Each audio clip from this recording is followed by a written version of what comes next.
Hello, Nicole Smith. And Steve Kine from Blood and Iron Martial Arts. Spring is sprung here on Vancouver Island. Things are growing, gardens are being planted, and in honor of that, we're going to revisit an old favorite of the Longsword, the Plow guard. Plow has many applications and uses, but for this video, we're going to examine using Plow to defend against ascending cuts.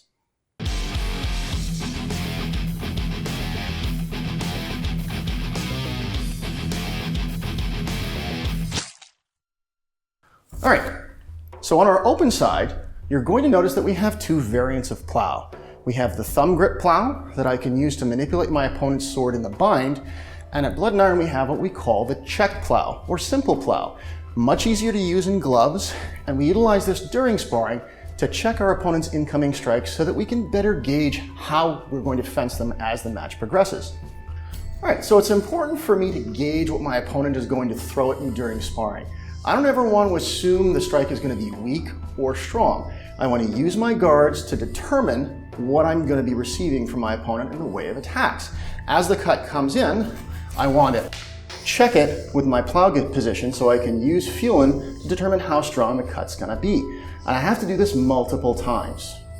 This dictates what I'm going to do next once the guard is made. This may take many exchanges to fully understand, or it may take few, but it's a good first step in determining the best course of action of following a successful parry. Once you've determined what you're guarding against, you can decide what to do with it. I can start this in any guard, but for this example, I'm going to start in Wrath.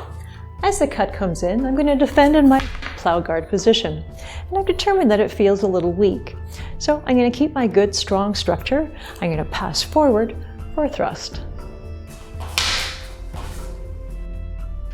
For this next demonstration, we're going to be doing the same thing, only this time, the cut that's incoming is going to be stronger.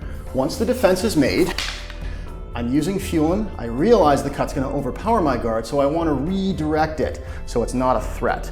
You'll notice I find myself in my ox position. Once I'm in this position, I want to pivot, step out, and countercut to my opponent's head. And like within the previous drill, we can also do this in crossed plow. This is only one use of the plow guard position. There are many other uses for this that we'll address in later videos. I hope you enjoyed this revisit to our plow guard, our most effective and one of our most well-used positions. If you did, please like and subscribe. And as always, a big thank you to our Patreon supporters, without whom this would not be possible. If you enjoy the videos that we present, please click the link below so you can join one of our live online classes. And remember, if you don't put in the training, you won't get the result.